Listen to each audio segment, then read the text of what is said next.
welcome to the Capital Gains Tax Solutions podcast, where we believe most high net worth individuals and those who help them, they struggle with clarifying their capital gains tax deferral options. Not having a clear plan is the enemy, and using a proven tax deferral strategy, such as the Deferred Sales Trust, and investing into real estate is the best way for you to grow your wealth. I'm your host, Brett Swartz. In each episode, I'm joined by some of the best real estate, financial, business, and wealth minds in the world, where they share their ideas, deal stories, and inspiration. So together we can make complex tax deferral strategies simple and passive income plans achievable. We're also streaming on Expert CRE Secrets. You can learn more about that at expertcresecrets.com. I'm excited about our next guest. He is out of the great state of Florida. In fact, I was just in Orlando yesterday touring some properties, and we were laughing about that because we're meeting for the first time today where I'm back in California. But our next guest is a real estate investor, entrepreneur, and podcast host. He uncovered his passion for real estate investing when he was 19 years old after reading Rich Dad, Poor Dad in his college dorm. Since then, he has focused on acquiring properties using creative financing strategies. He also co-founded an off-market real estate lead generation company that serves investors across the nation called Property Dogs. In his free time, he enjoys traveling, playing sports, and eating delicious food. Please welcome to the show me, Bailey Kramer. Bailey, how you doing today? Hey, I'm doing super well. Thank you so much for having me on the show. Super excited to get into it. Excellent. And you can learn more about Bailey Kramer at baileykramer.com. That's baileykramer.com. All right, Bailey, let's kick us off here. So for our listeners getting to know you for the first time, tell us a little bit more about your story and your current focus. Yeah, absolutely. So growing up, I always knew I wanted to do something business, something entrepreneurial. I just didn't know what that was going to be. So I'm still in college now, but last year in college, I chose a major. It was a business degree. I didn't exactly know what I wanted to do with it. So, sitting in my dorm, I said, all right, I've always been hungry to learn. So I look up on the internet, top business books, top personal finance books. And the one book that came up over and over again was Rich Dad, Poor Dad. So that's a classic for a lot of people that get started in real estate, but something that, I read and it jumped out right away. So I read the book. I was super inspired by it. And my next stop from there was hopping on Bigger Pockets, which is another really good real estate resource, especially for those just getting started. So jumped on Bigger Pockets, started listening to their podcasts, literally in class, before class, after class. I was just consuming information. And after months of that, I then began networking with people in the industry. So, something I was interested in initially was syndications. So I would go on Bigger Pockets and look at everybody who had the title syndication in their bio. And I'd just start networking calls and just learning and growing my network that way. Fast forward a little bit, I ended up starting a podcast, a meetup group to kind of expand my network further and share what I was learning with my network. And then I also joined a mastermind group to then get even stronger of a network and a better learning experience and increase my education even more. So then fast forward, obviously this is the short story, but about 6 months later, I partnered up with somebody I met through the mastermind group, and we began hunting for off-market deals. And that's where we're at today. Is we've acquired 8 properties in the last couple of months, focusing on creative financing strategies and the fix and flip strategy as well. Amazing, Bailey. I love that you're taking action. I love that you're still in college and you're still but getting a real education while you're in college here, right? We're calling this episode Getting a Real Education in Commercial Real Estate with Bailey Kramer. Not to say that you're not getting a good education, what you're talking about, but you're getting hands-on, which we're going to talk about here in a minute.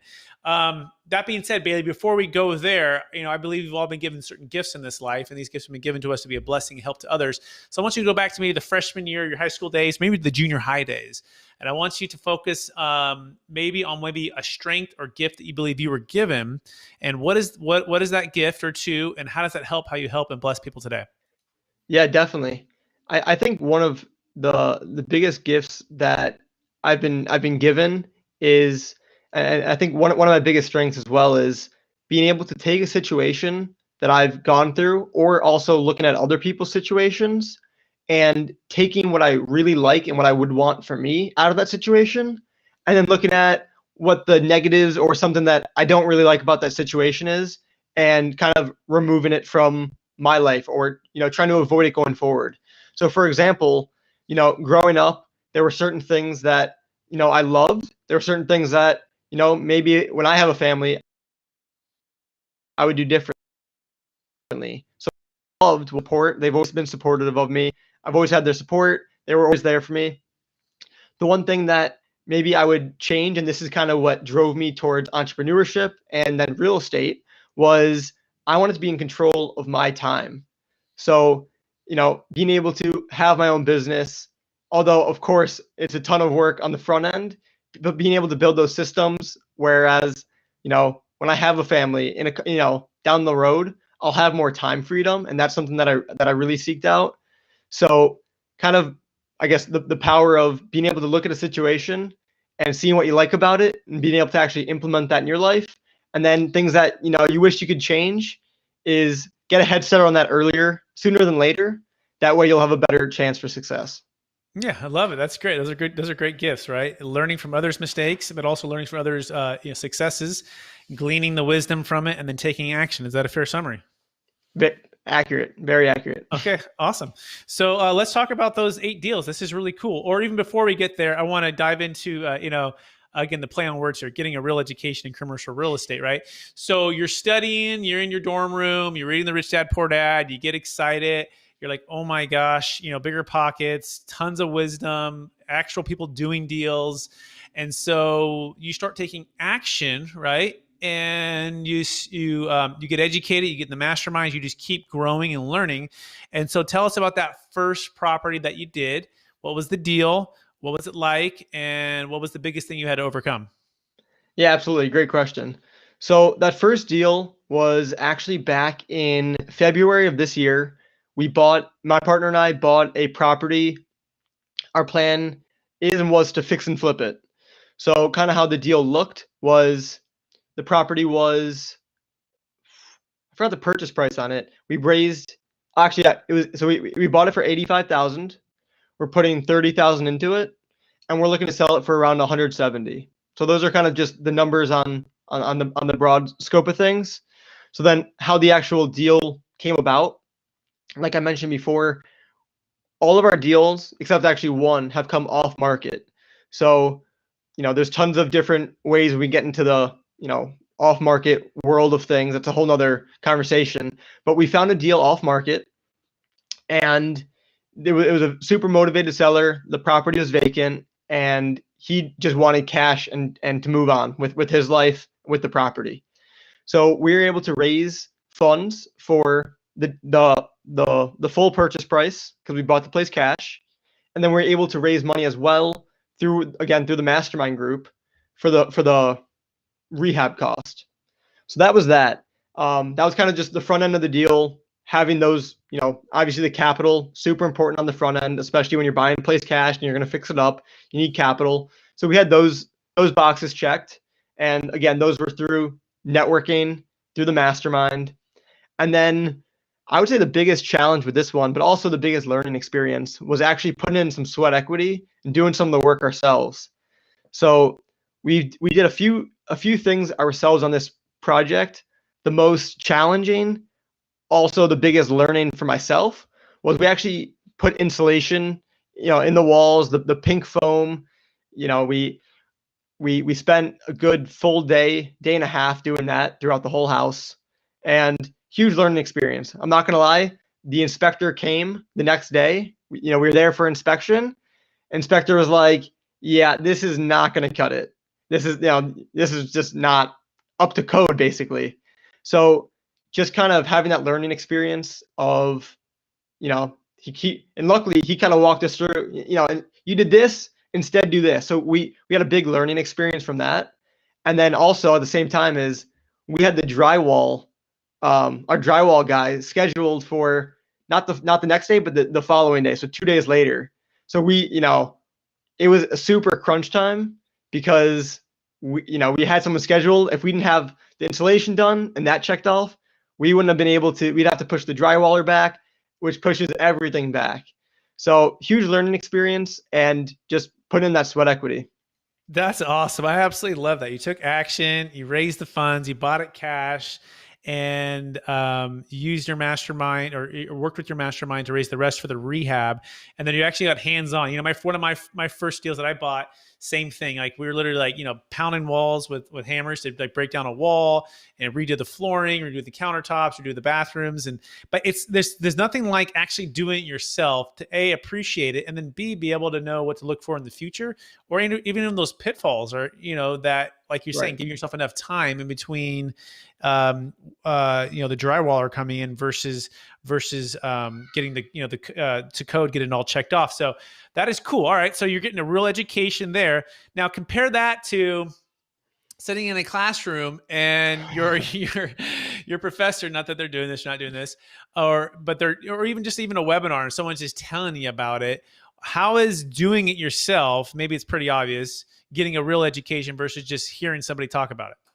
Yeah, it's a whole of a world different, because the thing is, with real estate, like for example, the insulation issue we ran into. I haven't looked, so I can't tell you factually, but I don't know if there's a book that walks you step by step on how to do insulation. Yeah, I'm sure there's YouTube.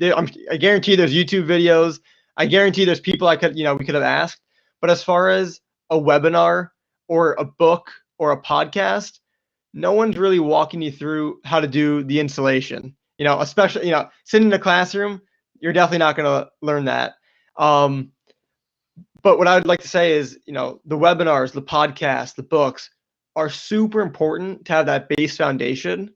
And, I didn't even start really networking too much with people until I had that solid foundation. And I felt like I had a pretty solid foundation after just, podcast after podcast, book after book. Because what I realized is at the end of the day, real estate, obviously there's a lot of complexities with it, but on the surface, it's not that complicated as far as something you can read from a book. You read a book on rental property. They're talking about you buy a place, you make sure it's clean, and then you rent it out to a tenant. All that you can really understand after you read a book. But then those things that come from actually doing it, that's the stuff that you can't read. You just have to do it and either figure it out yourself or partner with someone who's already been there, done that, and learn from them. Love it. Yeah, very well said. And it's inspiring, right? So, and when people see, hey, you're in college, Bailey, you're so young. How old are you, Bailey? 20 years old. Right, you're 20, right? There's no excuse, right? I mean, if you can do it while you're in college and start a podcast during a pandemic and do your first fix and flip, which you went on to do 7, and so are those other 7, by the way, similar fix and flip type of deals? Yeah. So out of the 8 total, the one we mentioned before, and then there's one more that's a fix and flip. The other 6 are actually rentals. Okay, cool. So you bought them, fixed them up, and then just rented them. Is that a fair summary? Yeah, yep, and all using creative financing strategies. Got it. So let's talk about that now. That's cool. So let's talk about creative financing. So what's the most creative way you've financed one of those deals? Yeah. So and just to tell the listeners too, creative finance, it sounds like a big scary word, like wow, what is that? In the simplest form, it's seller financing. If you don't know what seller financing is, basically instead of buying a property and going to get a mortgage from the bank, instead of going to the bank and having them check your credit score and all that good stuff, if the seller, in the simplest form, has already paid off the property, they can become the bank.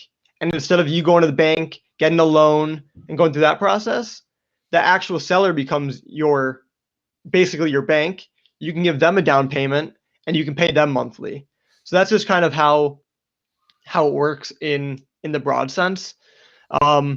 And then to get into a specific deal that we did, so we actually bought 2 properties off of one seller, which was kind of interesting. One we're doing a fix and flip on, one we're doing a rental on. And how that worked in a seller finance situation. And again, all this is negotiable. With seller finance, there's no standard really. It's all how good of a negotiator are you? That's what you'll get. So, and my partner is a good negotiator. That's how we got the good terms on it. But basically, our agreement for these 2 properties was we'll put down a $500 earnest deposit, which was our down payment, and we get a 3.5% interest rate on each house. So for one of them, we're doing a fix and flip on, and for one of them, we're fixing it up a little bit and we're renting it out. But all that we had to really come out of pocket for on the flip was that $500 earnest deposit, and then we're going to bring investor money to fund the rehab. And then for the rental, that all we had to come out with was $500 for the earnest money deposit, and which is also the down payment. And then it cost us about $6,000 to fix it up and then rent it out. Okay, so make sure I hit. What was the purchase price on that? What was the sales price? So the sales price on I personally get more excited about the fix and flip one, Yeah. just because the numbers are just better on that one. Yeah. So we bought that one for $68,000 Okay. from the 68,000 seller. and you put Yep. $500 down. So he basically carried 99% of it. He Yes. carried back paper 99% at 3.5% interest rate. Yep. Okay. And then when was it due and payable? So the note for the fix and flip is due in 2 years. And typically we don't like to do anything. We prefer it 10 years or more. But when you're negotiating with sellers and the terms are super good, sometimes we'll go down to 5. For this particular scenario, we were willing to go down to 2 years, just because we know we're going to, well, obviously you never know what's going to happen, but our plan, of course, is to flip it as soon as possible. It's not too big of a job, so we know we can get in and out in not too much time. Cool. Is there a prepay on that or is no prepay? No prepayment. Excellent. So you got basically 2 years to make this thing happen. You throw in 500 Yep. bucks, you put in about $6,000 worth of rehab costs. So now you're in it for about $6,500. And then, Sorry, we're kind of confusing the two. So for the fix and flip one, we put down that $500. The purchase price was $68,000, but we're actually using investor money to put in $50,000 for rehab. got it. 50,000. Okay, great. And then what are you hoping to sell it for? We're comfortable. We know we're gonna get at least 185 for it, but with the market the way it is, with some comps in the area, we think we can get it to 200, based on other comps, and we stretched our budget to do nicer finishes and whatnot. Yeah. I personally think we'll go 200, but we're saying 185, 190. But if the market's still hot in a month and a half, we should be in good shape. That's awesome, Bailey. No, I absolutely love it. I love how you guys are being creative with the financing and doing the seller carryback, and you're asking, and the fact that you can get them to carry that much paper and have that much trust in you guys too, right? That speaks highly to your negotiation skills for sure. So fantastic. All right. So anything else to add on that? No, that's pretty much it on that deal right now. Cool. Excellent. And what's the biggest obstacle to finding an off-market deal that you found a good solution for? Yeah, well, finding off-market deals, it takes there's so much I could say about that, because like I said, my partner and I, we have our own off-market lead generation company, so we kind of have tested a lot of things out and have seen what's worked for us. So as far as challenges go, I would start with time. So what we do outbound marketing. So basically, we're calling sellers, we're texting sellers. You can do mailers, you can email sellers, and then there's also inbound. So you could run pay-per-click ads where they're actually calling you and contacting you. We've chosen the outbound strategy where we're actively seeking. So what we do is texting and calling, and it takes a lot of time. That's kind of probably the biggest hurdle is the time it takes. We have for our personal campaigns that we're doing, we have a full team behind it, managing it. What is it? 8 hours a day. So outbound can definitely be a full-time job, especially doing it yourself. But I guess solutions we found for it is, again, building those systems, building the team, and then honestly just repetition with testing out different templates and different things to say to the owner, whether it's texting, calling, different approaches. And that's what we've kind of found is just repetition and building the systems. Excellent. Love it. And by the way, you trying like ringless reach where you just leave like the voicemail that shows up, or are you like trying to get everyone live on the phone? Yeah, so we haven't tried the ringless voicemails yet. it's not out of the picture. It's we honestly haven't tried ringless voicemail because we first wanted to focus one or two strategies, and ringless voicemail. Well, I think it can be very effective. It's I don't see it as like the only strategy, so it has to be kind of paired with something. Mhm. And we wanted to go with the texting route. We wanted to go with the calling route. So I guess our next step in that could be the ringless voicemails. Cool. But for now, we're just sticking with the texting and calling. Yeah, well, And this something is that we do, working. You've done 8 deals in less than a year, yeah, right? And it's yeah, working for you guys. So that's really cool. Cool. Your last thought on that?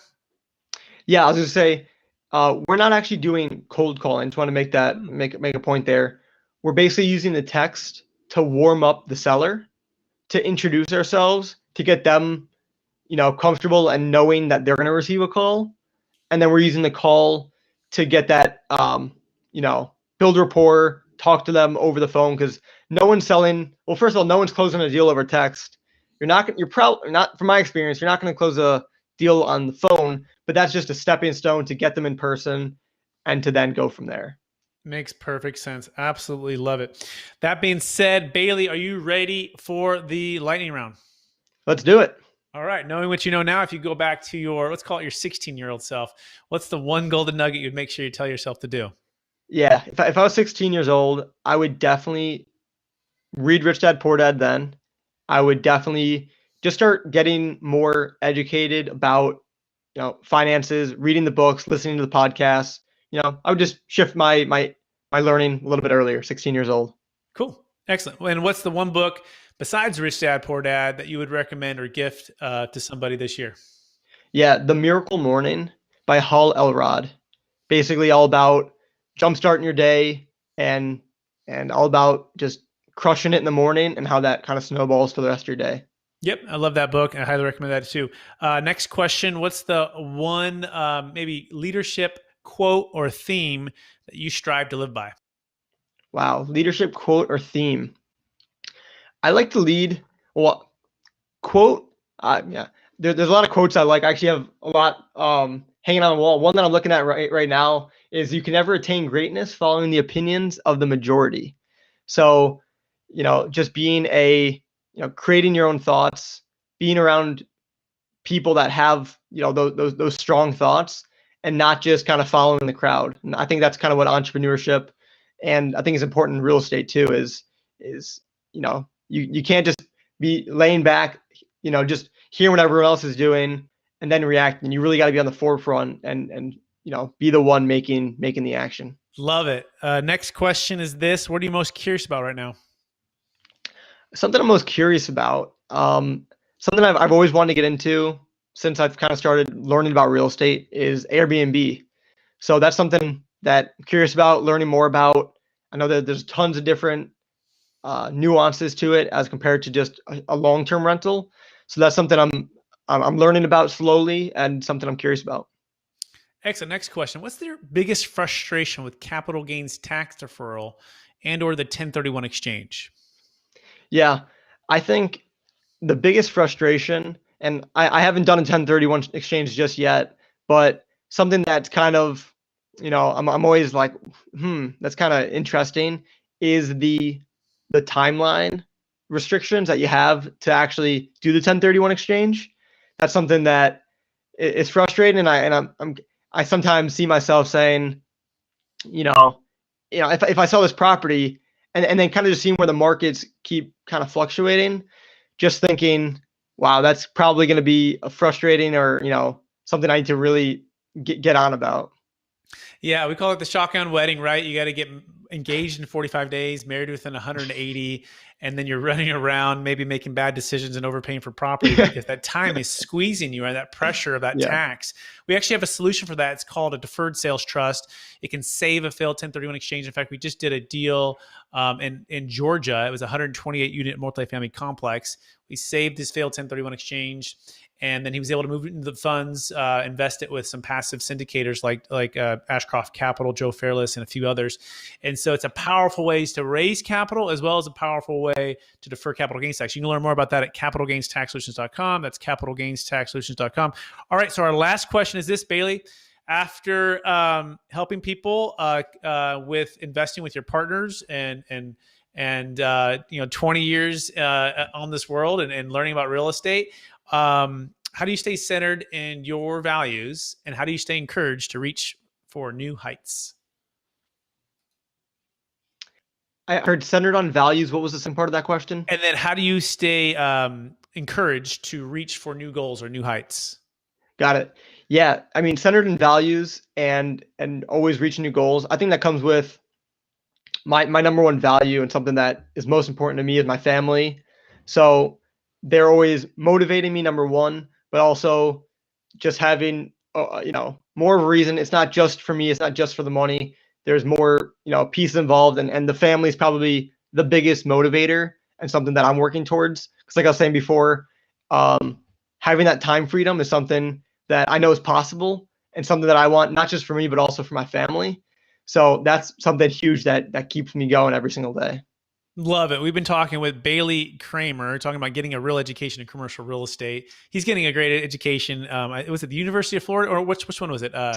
Yeah, University of Central Florida. Central Florida. Yeah, he's getting a great education there too, by the way. So he's loving that. But he's also getting a real education in commercial real estate by being hands-on, buying, getting educated, reading books, and doing deals in creative financing. Bailey, it's been a pleasure getting to know you. For our listeners who want to get in touch with you, would you remind them one last time what's the best place for them to connect with you? Yeah, either my website, www.baileykramer.com, or connect with me on Instagram, Bailey Kramer. Love to chat and network with any of your listeners. Amazing. Thanks, Bailey, for being on the show. I want to encourage you to keep using the gifts of taking situations, looking for the pros and cons, gleaning the wisdom, and taking action to help yourself and your family and your partners. With that, I also want to thank our listeners for listening to another episode of the Capital Gains Tax Solutions Podcast. As always, we believe most high net worth individuals and those who help them, they struggle with clarifying their capital gains tax deferral options. Not having a clear plan is the enemy. And using the Deferred Sales Trust to exit your highly appreciated cryptocurrency, primary home, business, real estate, save a failed 1031 exchange is the best way for you to defer capital gains tax. You can go to capitalgainstaxsolutions.com to learn more about that. That's capitalgainstaxsolutions.com. Thanks so much for watching this video or listening to it on iTunes or Spotify or wherever you partake in podcasts. We appreciate you. Please rate, review, subscribe. That would mean the world to us. It can help a lot of people out, get some inspiration from folks like Bailey.